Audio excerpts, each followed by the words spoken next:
You are listening to GGR, Good Governance Radio. Stay with us.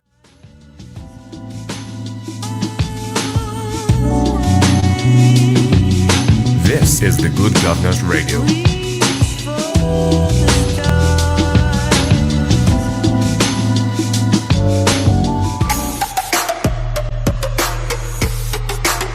Good Governance Radio. Check your systems are offline. This is the Good Governance Radio. GGR.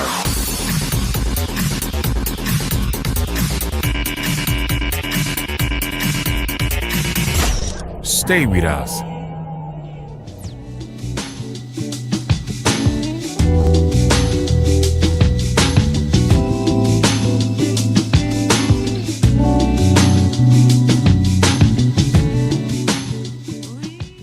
You all welcome back. This is still Good Governance Radio, and of course, it's the Friday's edition of our program Speak Out, and we are here to take a look at a boiling national issue, and of course, the issue that we are going to, deliberate on has to do with the continuous voters registration by the Independent National Electoral Commission, INEC.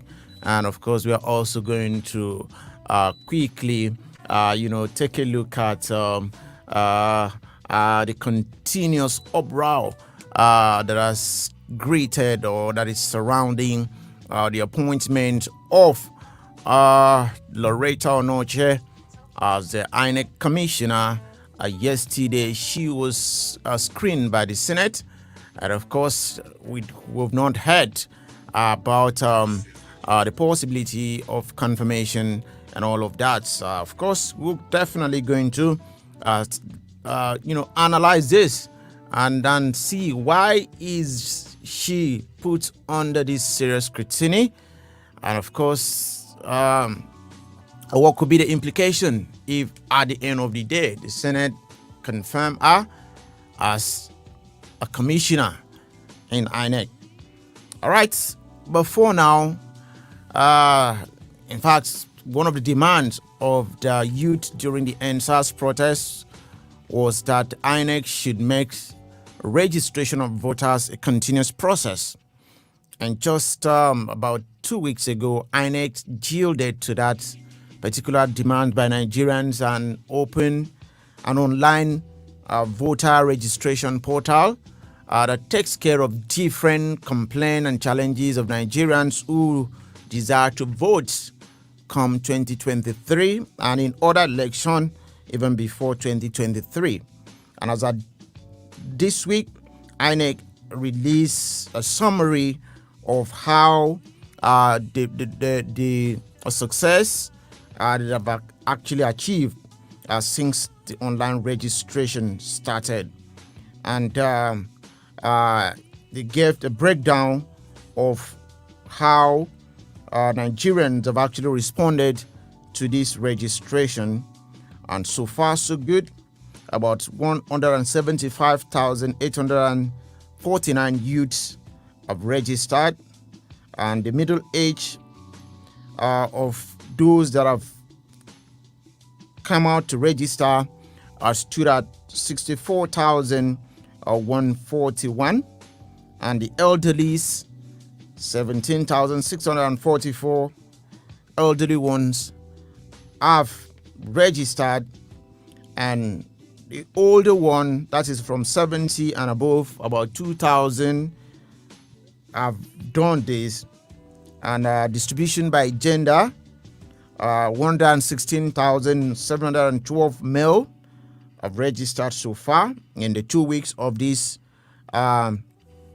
exercise, and 93.001 female have also registered. So in the 2 weeks, that's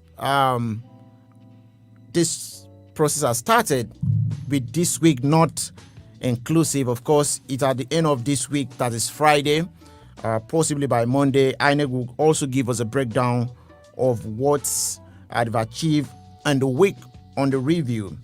So in the the first week, the total number of voters of Nigerians have actually registered using the online platform stood at 259,713. That is the number of Nigerians that have actually, or number of applicants that have had one thing or the other to do when it's come to the voter registration, either voter transfer request, voter transfer or request for replacement of permanent voter card or update of voter information record. All of these activities has been encapsulated in this particular report. Tony, I want you to start by the assessment of the youth turnout in terms of, taking part in any of this in order for them to be eligible to vote come 2023 election or in the other state election that is coming up. Will you say that you're impressed by the turnout? Just 175,849 youths have, participated in these activities in the first week since the portal has been open. Are you impressed by this turnout? Well, I will not say I'm impressed because I wouldn't say I'm impressed because there are many youth there that would have been disenfranchised if this system of continuous registration did not come up from INEC. But basically, I believe that this ought to have been the normal procedure norms because every day we are having one birthday or the other from everybody. Somebody is coming to become an adult, 18 years. So if this is not there for everybody to go and be registering and those who have complaints, then what is the essence of INEC doing? So I believe that some of these youth that are coming now, they know the importance of having this voters card. They know that yes, the situation in the country now demands that youth should be involved in the politics of the nation. And also those who have some little problem about their voters card can easily have access to have it in order to cast their vote on any election date. So to me, it's something that is of essence, of importance in a situation whereby we know that every 4 years, every month, every week, there is one reason or the other. And mind you, some of these things, people are trying to register this because they found that it's the only thing that you can use it in any financial transaction in Nigeria that doesn't expire. So some of them decided to have it, to use it for some of this situation where they ask you for means of identification. Also, I believe that the INEC needs to do a lot of more sensitization on this their portal, because I believe if more information and more outlets are being open, they also know that we are still talking about internet services, internet facility. For these things to be effective, how well is our internet facility in this country? So there may be some little skimches challenges, but I think it's a good job by INEC. But people should be well informed, and I think they should make their portal to be available at every time people wants to get to that portal. But again, the youth, I give kudos to them because in the next 2023 election, in other states election that is coming up in November, June, July, they ought to be fully participated because without their voters card, they can't determine who rules them in their state or in the country. Well, Tony, you're commending the youth. I, as a youth, when you look at the population of the youth, the percentage population of the youth, presently, I think 60% of the Nigerian population, fall into this category of, youth, so to say. And in a country of over 200 million, and in just a week of this registration, we couldn't record up to 500,000 applicants going out for this exercise. Does this portray any sort of seriousness on the part of Nigerians? Because oftentimes we keep saying we are being disenfranchised. Our votes do not count. A lot of people on election day do not even bother going out there to vote. And this is a key to you exercising your civic right, of electing whoever you want in power. Because we don't want a situation whereby when election is concluded, you don't come out and cry fouls that you're not in support of this person that has been elected or that. But this is the opportunity. This is the time Chris, for youth to go out. Let's look but at. then, so I personally, I'm not impressed by the turnout of the youth. We've always said that it's not about you pressing your phone on social media, demanding for this and demanding for this. This is the first step to you exercising your civic rights. Chris, let's look at this angle. Some youth have already registered. They have their card. They are talking about for those that have not registered. Yes, even when they've registered, you look at the turnout on election day. Some states do not have up to 2 million of the total vote cast on election day. So this still shows that we don't want to depend. We don't want to to fall back on those that have registered, because it has shown that we're still way below the number of voters. Do you know what the youth are used for? They are used to snatch ballot boxes. So, but now the youth are now coming. The youth are now getting to them, talking to themselves about the need for them to go and even contest, go into elective position.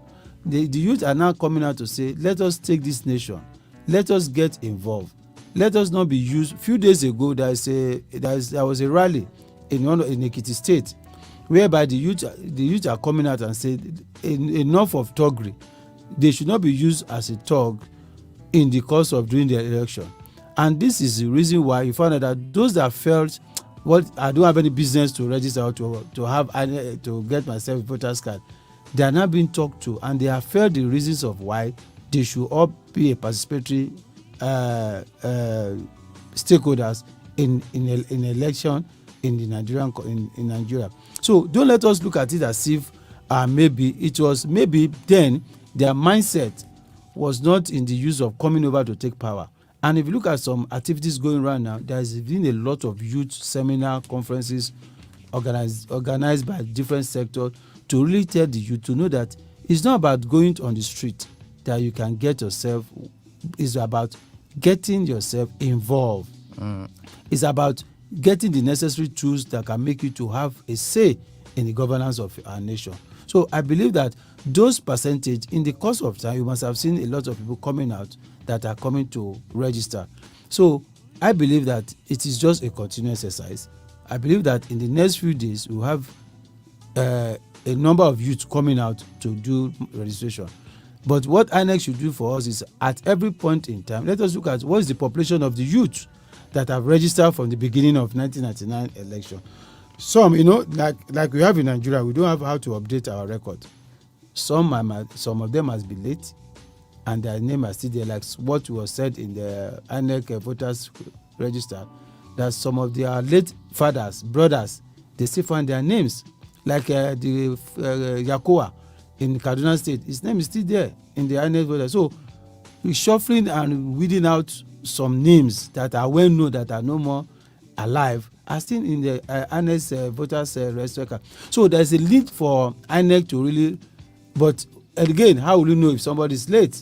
That is another system whereby we don't have a proper record, and we continue giving us a numbers of we have about 1.something million registered. How did you get that fact? Among those ones, does that mean that nobody has answered the call of nature? So in a way, they will continue giving us a statistics that is not verifiable. But I believe that what INEC needs to do is not about coming acts to say come and vote. It's another means. They should look at another means to see if those that are alive are still there. There should be a kind of mechanism to know that you can't come up with telling us that the total vote during the election in Anambra is coming out now. By the time they come out with the total registered voters now, they may come out about 1.2 million. Whereas among those 1.2 million, they say only 500 came out to vote. In the course of the rest, let's say 2% of the people that did not come out to vote, are they alive? Well, Tony, These are the I areas would that definitely want to. These are the areas that you find out that Yes. they use it to manipulate the results. I also have my reservation in terms of the calls of to when it comes to those that are ineligible as dead dead people. It's just not a very strong argument to say that okay, the number of dead people that are not voting can actually determine or influence. When we talk about, I know people are dying in Nigeria every day. Chris, you are not But getting. then- You but see, then- when you are giving us facts, few days ago, Anna came out to say some well-known Nigerians that are late. You see, how does politicians manipulate results? It's by the total figure brought out by INEC that said the total number registered on the election on day. election day. Election day, and the total number that came out to vote. Are you with me now?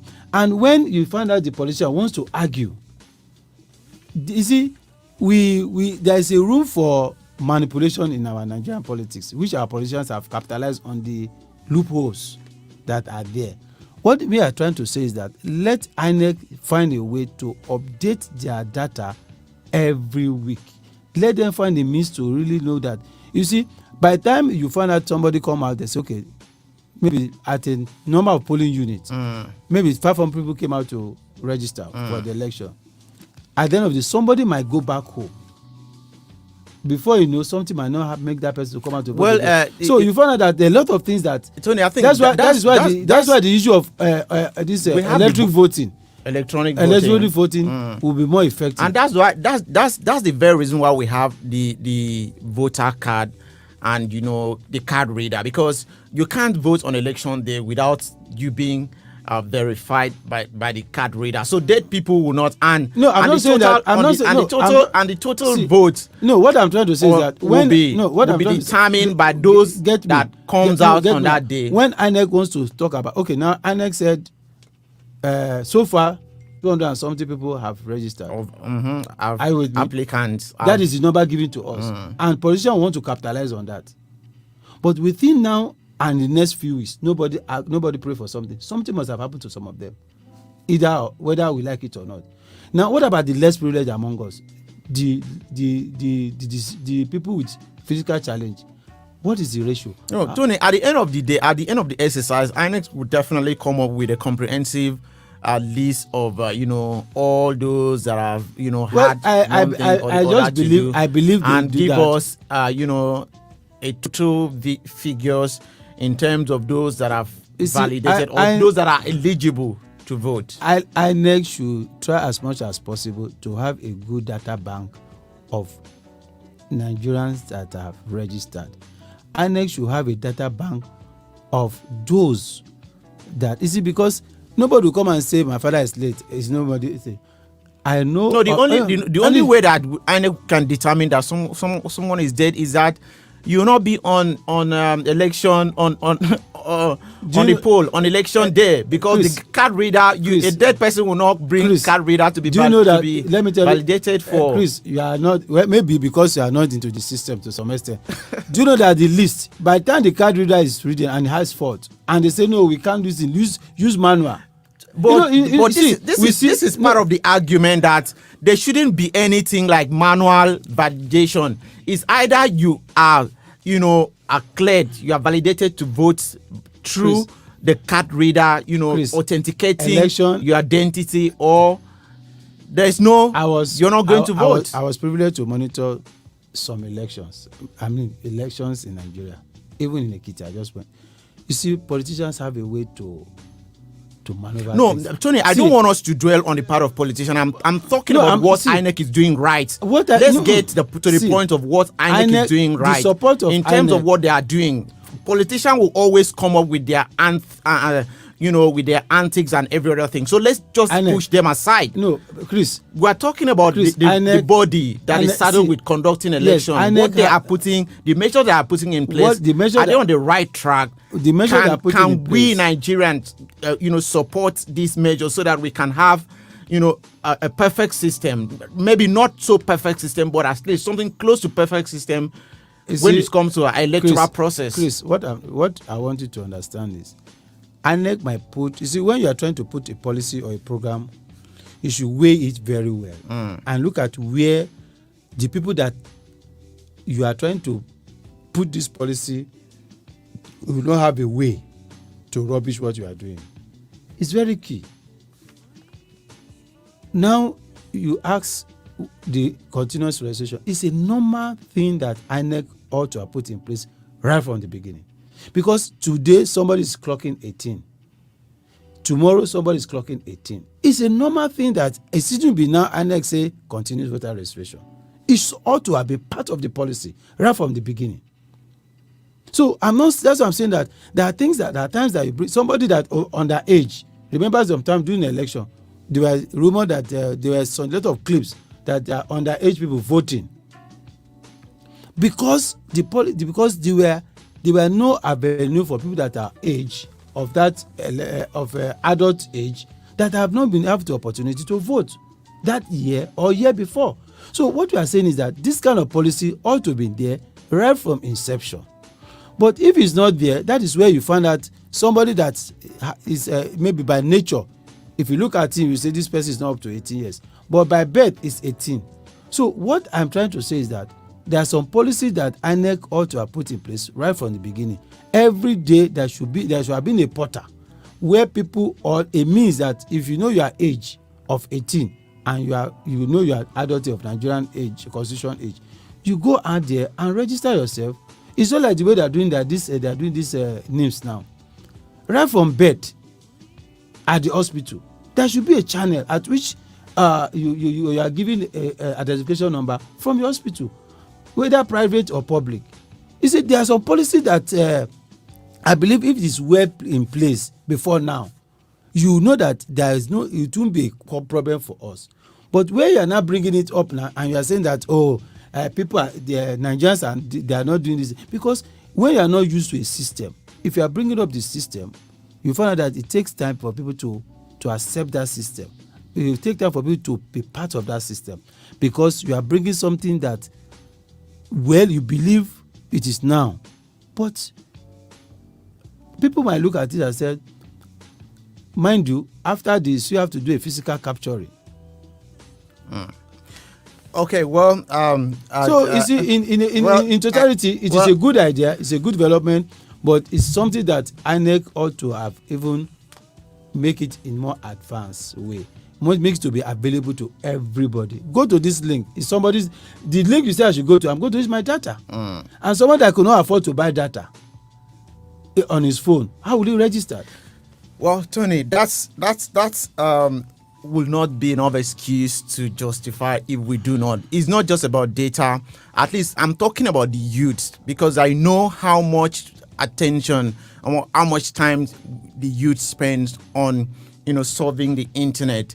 In as much as we could complain about the poor internet services that we are accustomed to in Nigeria. As for the youth who are all over the social media, and this is what they've been glamoring for, I think this should be the right time for them, to capitalize on this particular opportunity and go out and register en masse. And for the older ones too, INEC is not just restricting this to the online registration. They have registration centers in almost all the wards and almost all the polling units right here in the country, whereby the elderly one who are not tech savvy can actually go there to register.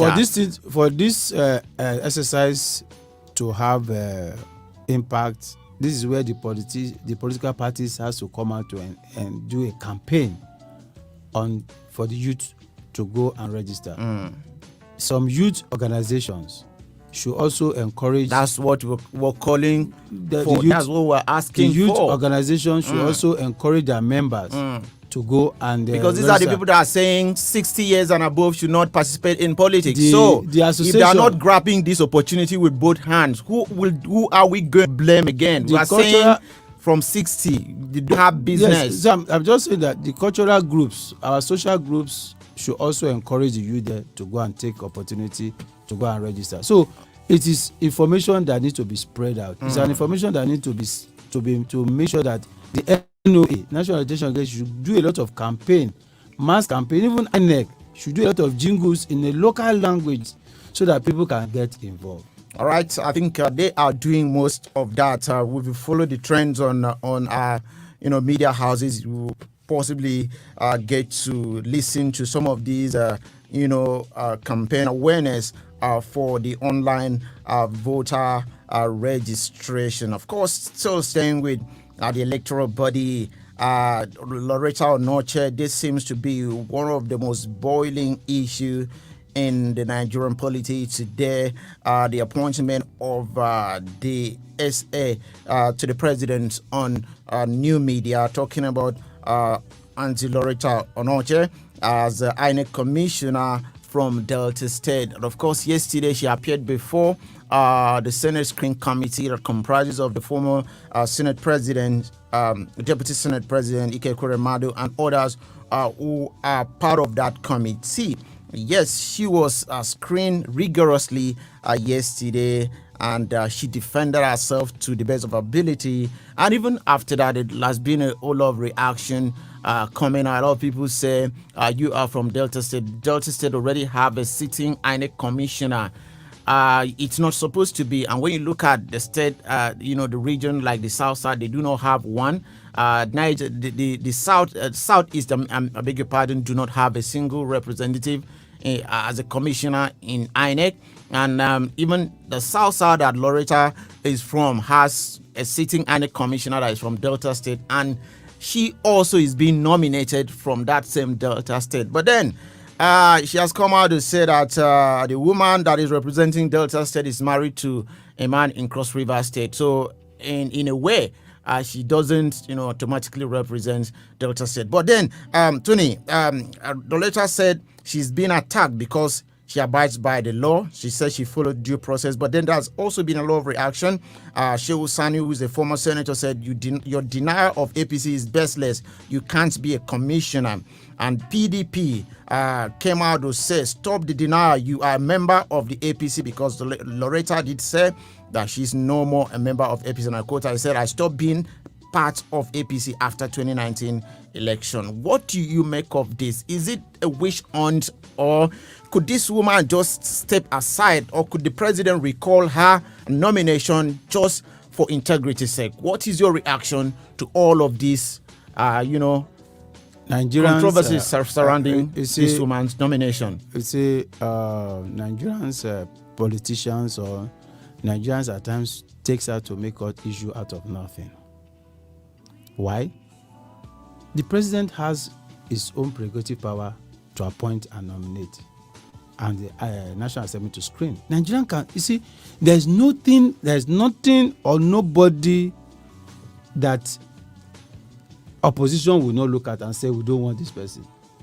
If the woman said, now before this woman could be presented to the president, it's not the president that will just wake up and say, oh no, come and be the INEC commissioner. There must have been a committee. There must have been some people that are saddled with that responsibility to have screened and say who is qualified. Even our own people from our constituency. Just wait, let me just give you this narrative from my thought. It is not just the president will say. There's a lot of people. You see, appointment at times is a kind of lobby and negotiation, which is normal in Nigeria. Even if you want to become a minister, before your governor can even appoint, you must be a loyalist to that governor. The governor will not go and bring his enemy. But as independent as INEC and very sensitive as that organization is, there should be some people that the president or the committee set up to look at the appointees in that commission will have also looked into. During the PDP, there were a lot of rumors that some of the INEC commissioners or some of the INEC staffs are carry member of PDP. I don't know if you are getting me now. So there is no way that anybody being appointed. There was a time they were accusing, like I said some other day we were here, that Amina, that is a cousin to the president. She was there. Can only one Onoche turn around the decision, the electoral process? Not even INEC chairman. She's not even in the capacity of an INEC chairman. That is the question to ask herself. Can she alone, being there, even when the Amina they were talking about she's a family to president, what role has she made for the president to become a president? So when you look at something that doesn't have a substance at times, I ask, what will be the role of Loretta in decision making? It's a collective, it's a body. And if the president said, if the committee set up and proposed the name to the president, and the president said, okay, take it to the Apo people, let them screen her. If your own screening is okay, and it is National Assembly screener, and they said, okay, based on what? Forget that she has been an essay to the president on social media. What has been her role? Is this the one that said they should ban Twitter? And Tony, let me just say, I expected Nigerians to even bring in our role as essay to the president on new media. I expected Nigerians to actually bring out compile issues that have indicted her in terms of the policy of Nigeria and use it against her, not just the fact that she is a minor. So you see, we don't look at the impact or the role. We look at someone, say, okay, look at somebody saying that because she's from Delta and somebody's from Delta. Why are you looking at this regional or ethnicity? Because she has been defending the government. Who are you going to defend? The people that are the other state governors, their SAs, their PAs, where are they from? Are they not our friends? Are they not people that like minds? Are they not people that work together? But when you're looking at the INEC, which is a very sensitive body, I still maintain, as a Nigerian, she's entitled to be appointed, to be elected into any position based on the qualification and experience. And whoever is appointing him or her must have looked into all these issues then, because before you say, okay, go and work here. But Nigerians should look at personality, look at achievement and success, look at what has been her role as an essay. Let us forget that she's an APC member. Let us forget that when she become INEC, when she's a member of INEC commissioner, she will do that. How many INEC commissioners do we have? That one on chair will now say he wants to tour them around because he's an APC member. So, and even during election period, we have returning officer. We have other people that work before the result has been announced. So I don't believe this should be an issue that Nigerians should start looking at it. And even with those that are not APC carry member, some of them can still collide. Is it not this country that one of this person was sentenced that collected bribe? Is he an APC member or PDP? It's individual. You might be surprised that when this woman is giving this appointment, she might be more thorough than even the people that are there. So let us look at the service. Yes. Let's look at other issues. So Nigeria will look at all those things before we agree on somebody. But when you find out that somebody is not there and is doing something that thorough well, you now say that instead of them to appreciate that person, they will now go into their shelf and keep quiet. So to me, I don't believe it's an issue. Okay, but Tony, Loretta did say that the outcry is not just coming from the opposition party, the PDP, that even those in APC are also, crying foul with regards to our nomination. So in view of this, outcry and outburst that is coming from all angles, will it not be an honorable decision on the part of the president to say, okay, Nigerians do not want Loretta to be an INEC commissioner, and to the part of integrity by withdrawing a nomination? Can Nigerians not have Chris, their demand met by the president? Should the president stick to Loretta? Is Loretta the only capable? We're talking about someone that is going to represent the whole of South-South, and we have about 6 states in the South-South. Can the president not see a competent person from that region and use that person to replace Loretta just to douse the tension, and There's- of course, caving to the no, demand no, of no, no, no, Nigerians. no. I don't think so. Leadership at times leadership is not done it that way. When the country, when you are not putting sentiment and regionalization into an issue, it's different. If you are talking that she's not competent, competency is what we are looking for. That is what we are talking about Nigeria today. You see, there are times that we remove. There are 1 million people that are better than Onoche, but participatory system is what we are looking at now. Those people that are talking, you can't be in your bedroom sitting down eating while some people are working their campaign period. They were there going up and down to make that something work, and at the end of the day, So no, listen. this looked like a political compensation. No, to it's not. her? You see that what are you working for? You want to have a team that will deliver your promises, and you have to look at people that share this idea with you. And now this woman said, yes, I was once a member of APC. If there are members of APC that are kicking against her, it might be people that doesn't like her face. It might be people that are in opposition. Even in your household, you see some people that will kick against certain things. But to me, I believe that if the president has to say, look at the issue of Magu. How many times was his name was presented at the man was there for so long because the man believed in the president then believes that this man will do the job. So it shouldn't be because the Nigerians are saying remove Onoche because she's your essay before, remove this because she's from Delta, remove this because she has card. Then because of that, you not look at the quality in her that will make that that will be a contribution towards giving us a good, fair and fair election. Should we not look at that? If there are other people, the people that screen Onoche for the president to nominate, what are they doing? They must have made their research. They must have. So I don't believe in that. The president should not say because they cry for. In that should be the case. Every little thing the president decides to do, if Nigerian cries foul, whether opposition or in party, then the president says, okay, I remove you. Who will that the president bring or will come out that Nigeria will not have anything against? Okay, Tony, let's leave it at that. Of course, we'll wait to see if Senate would confirm this appointment eventually, and if Loretta will go on to serve as an INEC commissioner in the the electoral body. We have less than 10 minutes before we sign out on the program this morning. I was still staying with the election, and come 2023, UK has won that 2023 election may not be visible with the rising conflict in Nigeria and the least active insurgency in Northeast, farmers, aiders, conflicts, resource. Conflicts in Niger Delta, tension in Southeast, banditry in Northwest, insecurity threatening expression of rights of all Nigerians, and say proliferation of small arms, light weapons claim over 78,000 between May 2011 to February 2021.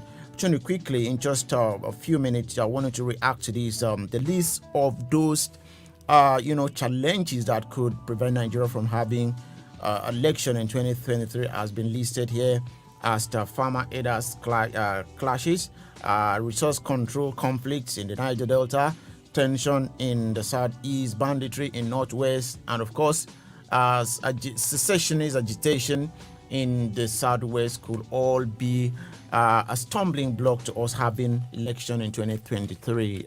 Do you see this as something that can truly prevent election taking place? A lot of people are saying the president might extend his tenure if there is no peace that will allow for smooth conduct of election in 2023. A quick one. In Borno State, there was an election, governorship election, during Boko Haram. Was there no election? There was an election. All these issues that are being raised, yes, they are there. We are seeing them. We are working. The government is working towards it. But I don't see, it might be naturally people have that fear or that feelings that all these happenings might make election not to come up on 2023. But I do say to people, I say, with my faith or with kind of my understanding about life, what I believe is that between now and that 2023, something good can still happen in this country. We are talking about today. We are not talking about 2020. Even 2022. Some of these crises, we might see them no more. The government must have curtailed some of these things. But I think what we are trying to say is that let us work work on this thing, not to affect 2020. But I don't see It's stopping the conduct of the election. because I know before then, at least there would have been a relative peace in the country that will make the election to hold. All right, that would definitely do as far as our program is concerned this morning, talking about Speak House on Good Governance Radio. Thank you very much for being part of our world. Tony, I want to really thank you for your contribution and your analysis on the program this morning. Well, it has been a good program. It has been a good day. Enjoy your weekend. Be peaceful in any areas of your life. My name is Tony Ayodele. Still remain blessed. All right, Toby Loba Akimbo has been on the console to make sure that we have a smooth transmission. Of course, on Monday, I would hope to be back here, God's willing, for another interesting edition of this particular program. Till then, I remain Chris Bassi, and I urge you to have a wonderful weekend, and bye for now.